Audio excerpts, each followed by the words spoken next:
Radio City presents Ask Marga. At Marga, we do treat many other serious psychiatric conditions, including the bipolar affective disorders. So let's talk a little bit about bipolar affective disorders. If you do have any questions, please post the questions to us.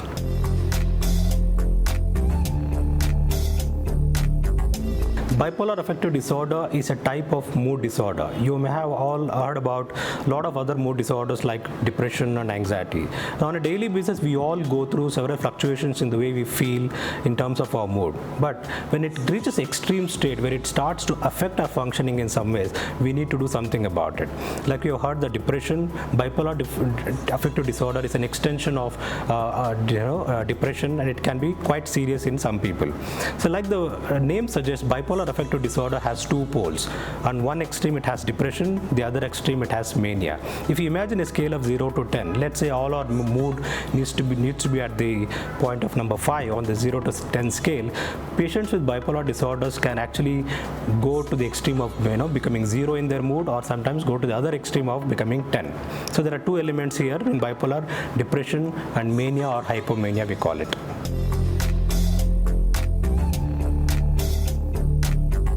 Episodes of depression in mania is very similar to a person going through any depressive episode. A person with depression, as we probably already know, is a person might go through feeling of significant lowness in their mood. It may start affecting the way they feel in themselves. They may not be able to enjoy what they do. Their general motivation levels may go down. Their interest may go down. They may not relate to people very well. Their functioning may go down, and they may not even want to socialize. In many cases, what happens, that people may get into a lot of negative ruminations about themselves, about their life, feeling very guilty, or reach a state of hopelessness and worthlessness, where they may even get into a lot of suicidal thought, and some people may even act upon these things. So that's clinical depression. So it's not the everyday feeling of low mood we call depression. A person has to go through this for at least about 2 weeks, and the symptoms should be severe enough to affect their functioning in some ways. It can even affect their biological functions, basically their sleep patterns or their eating patterns and their weight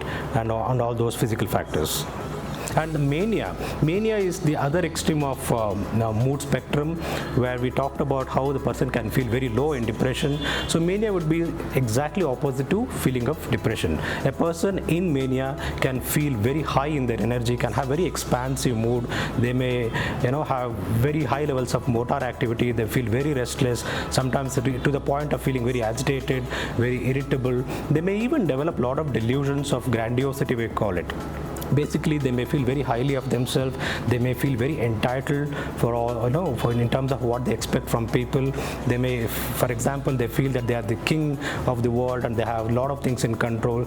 They may start multitasking. They may start spending excessively, believing that they have lots of money and things like that. They may start speaking in a very faster ways with a lot of information they may start giving. They may start connecting with people who they are not usually connecting to, become very over familiar, are disinhibited, or sometimes even aggressive. And it very similar to depression. This can also affect their biological function. They may sleep very less. They may actually feel no need to sleep more.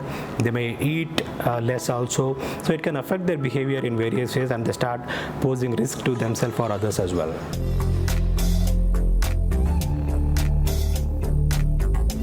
So at bipolar disorder, the causes can be multifold.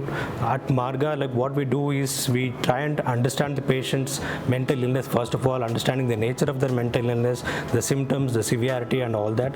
And we also look at the underlying causes. Bipolar disorders can be because of genetics sometimes, like it can run in families, and sometimes it can just happen independently without any such genetic history. Sometimes build-up of stresses. These things can cause, and many times we may not know exact cause, but we do know how it manifests and how it poses risks, so we go about treating accordingly. So what we do is we try and do a formulation of understanding the patient's underlying causes. We look at the biological factors, any upbringing or predisposing factors, or physical health conditions, psychological factors and social factors, and accordingly we come up with a treatment plan.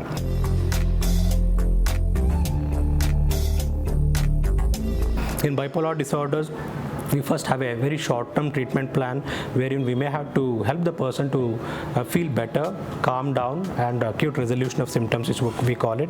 So we may need to admit the person if they are posing risk. So at Marga, we do have excellent inpatient facility and a psychiatric intensive care unit where we do admit patients for the acute resolution of symptoms.